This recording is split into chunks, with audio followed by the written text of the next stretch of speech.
Hello everyone and welcome to Roll-A-Niche. I'm Matt, and in this video we're going to focus on the Wizard Arcane Traditions, the Schools of Necromancy and Transmutation.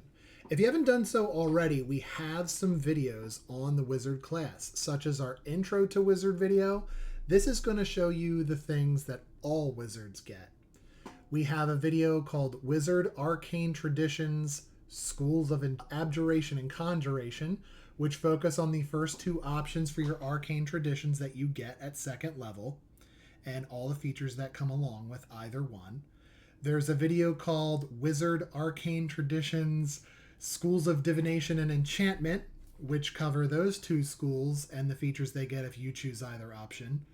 And then the Wizard Arcane Tradition, Schools of Evocation and Illusion, which cover those schools for either option that you select.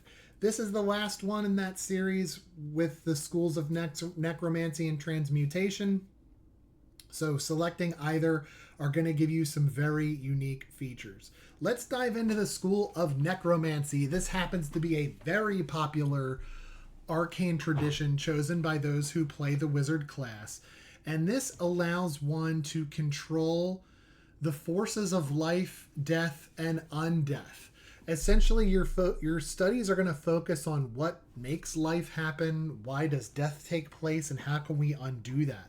Essentially, creating some very menacing, even villainous creatures or necromancers, but that doesn't necessarily mean that all necromancers are evil. So let's dive in. The first feature that you get at second level when you choose this class is you become a necromancy savant.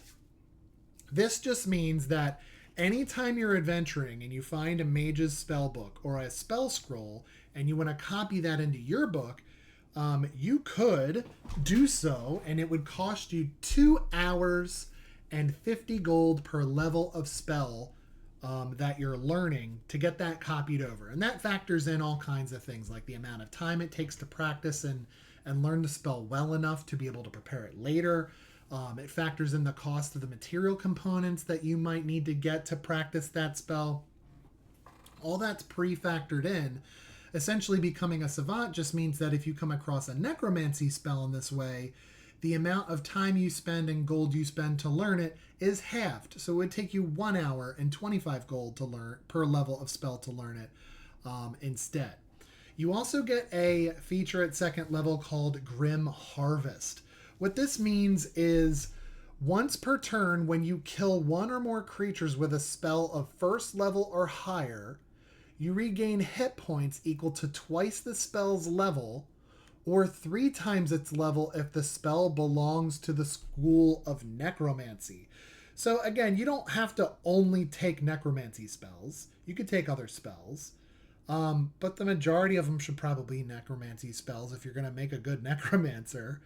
The point is when you kill something with your Grim Harvest, you can regain hit points equal to twice the spell's level, or 3 times the spell's level if you're killing it with a necromancy spell.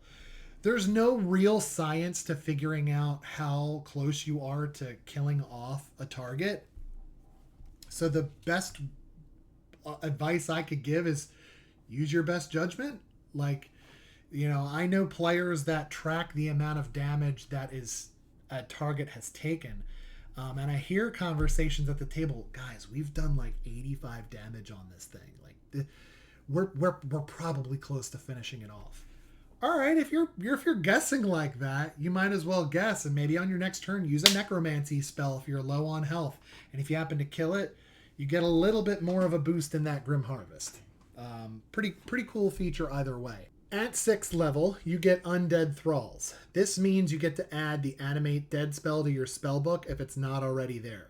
This is a freebie, so maybe you don't take it until you get to this, so you get the free spell in your spellbook. When you cast Animate Dead, which is a spell that allows you to target a corpse and raise it as a zombie, or a pile of bones and raise it as a skeleton, to basically be under your control, you can target a second corpse or pile of bones to create an additional one. So you get 2 for 1. Whenever you create an undead using a necromancy spell, it has additional benefits. The creature's hit point maximum is increased by an amount equal to your wizard level score. And the creature adds your proficiency bonus to its weapon damage rolls. So that's good. So, as a wizard, you're focusing on intelligence. So the higher that is, the more benefit your undead thralls will get from that. At 10th level, you get a feature called Inured to Undeath. You get resistance to necrotic damage, and your hit point max cannot be reduced.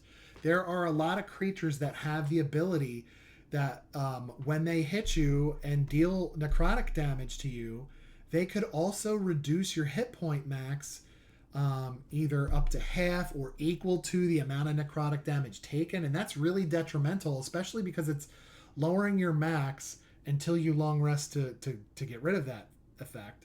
But lowering your max in combat prevents you from being healed or drinking a healing potion to get that far back up. You would have essentially a new max to work off of in that instance. This is going to prevent that from happening to you, which is important as a wizard because you don't have a lot of hit points to begin with. I love that feature for that. Okay. And lastly, at 14th level, you get a feature called Command Undead. As an action, you choose one undead that you can see within 60 feet of you. The creature has to make a charisma saving throw against your wizard spell save DC. If it succeeds, you can't use this feature on it again. But if it fails, it becomes friendly to you and obeys your command until you use this feature again. So it's kind of like Raise Undead, but you're not raising anything. It's already an undead, likely working against you, that you can now work for you, which is pretty cool. Intelligent undead are a little bit harder to control in this way. What that means is if the target has an intelligence of 8 or higher, it's going to have advantage on its charisma saving throw to avoid your Command Undead feature. If it fails the saving throw and has an intelligence or 12 or higher, it can repeat the saving throw every hour until it succeeds and breaks free. Not often are you going to come across that kind of smart undead, but it's possible. All right. So you could create a little posse for yourself of undead, which is really, really cool. All right.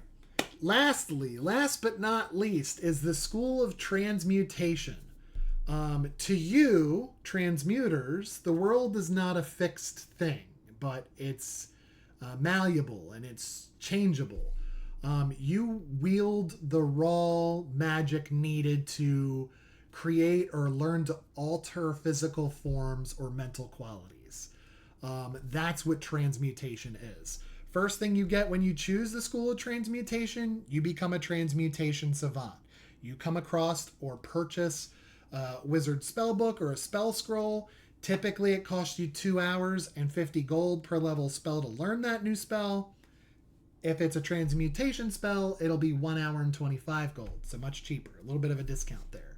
Also at second level, you get a feature called Minor Alchemy.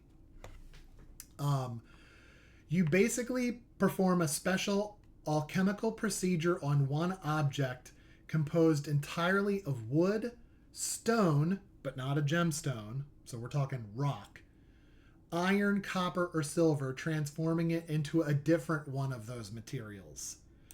For each 10 minutes you spend performing the procedure, you can transform up to 1 cubic foot of material. After an hour or until you lose your concentration, as if you were concentrating on a spell, the material reverts to its original substance. Okay, that would be cool if you're carrying some kind of some kind of weapon or artifact, something like that. That is maybe made of copper. Maybe you got like a silvered weapon and you have it and others are looking for it and the guards are about to search your person for it. All right, we'll turn it into a wooden quarterstaff. And so when they search your stuff, they just see a stick. Beautiful. Transmuter Stone. Starting at 6th level, you can spend 8 hours creating a transmuter stone that stores transmutation magic. You can use it yourself, or you can give it to another creature. A creature gains a benefit of your choice as long as the stone is in that person's possession. Here's one of the benefits that you can choose. Okay. Dark vision out to a range of 60 feet. An increased speed of 10 feet while the creature is unencumbered. That's a good one. Proficiency and constitution saving throws. Resistance to acid, cold, fire, lightning, or thunder damage. Your choice. That would be super beneficial if you know you're hunting a black dragon that spits acid and you're able to make yourself or one of your teammates a transmuter stone that grants resistance to that damage, and you have that on your person and then you go into combat. That is super helpful. Or giving your rogue the extra 10 feet of speed. Right? They're already fast because they got that bonus action dash, but like give them another 10 feet. Like these are great options you can do. Each time you cast a transmutation spell of first level or higher, you can change the effect of your stone if the stone is on your person. If you create a new transmuter stone, the previous one ceases to exist. You can only have one made at a time. But boy, isn't that beneficial. So you're not going to make it one of these and make a bunch of stones and give them out to your party and they have all these buffs. You get one stone. When you make a new one, the old one just becomes a normal stone. But very cool. Next at 10th level, you get the shape changer feature. You add polymorph to your spellbook if you don't already know it. So again, don't pick it. You get it for free at 10th level. You basically can cast polymorph without expending a spell slot. That's beautiful. That's the ability to change yourself or somebody else into something else, as long as it's equal to or lower than their current level or challenge rating. When you do so, you can only target yourself and transform into a beast whose challenge rating is 1 or lower. So, yes, you can add polymorph to your spellbook, and that is your spell as is. This freebie, without expending a spell slot, has a little bit of strings attached. Only target yourself, can only transform into a beast whose challenge rating is 1 or lower. It's kind of like Wild Shape for a druid. Once you cast polymorph in this way, you can't do so again until you finish a short or long rest. But you can cast it at normally because it's in your spellbook now. That's really good. And lastly, I know the screen doesn't really show it much, but it's Major Transformation or Master Transmuter. You get this at 14th level. You can use your action to consume the reverse of transmutation magic stored within your stone into a single burst.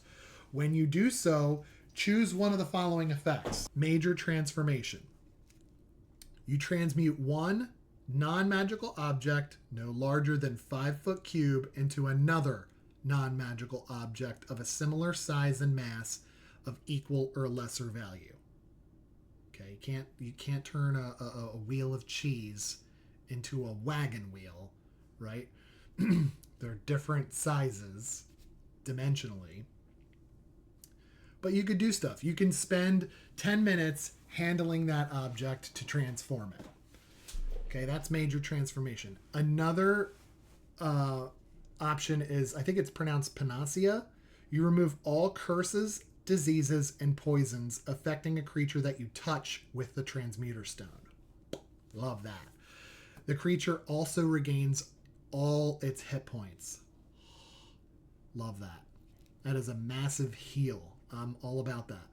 Another option is called Restore Life. You can cast Raise Dead on a creature you touch with the stone without expending a spell slot or needing to have the spell in your spell book. It's just a thing you can do. It's called Restore Life. Lastly, the last option is Restore Youth. You touch the Transmuter Stone to a willing creature, and the creature's apparent age is reduced by 3d10 years to a minimum of 13 years. The effect doesn't extend the creature's lifespan. It's just your visible apparent age. What do you look like? It doesn't actually age you. It just makes you look younger. So that's a good thing for disguises and things like that. Okay, so transmuters, they can change things. Necromancies deal with life, death, and undeath. And, essentially using undead as protectors, if you will. Can turn the tides in combat against undead, things like that. Those are the options for the School of Necromancy and Transmutation. Both are great options. Think this through, consider it wisely, because you make this choice at second level, and then the rest is history. Have fun with your wizard, and we will see you at the table.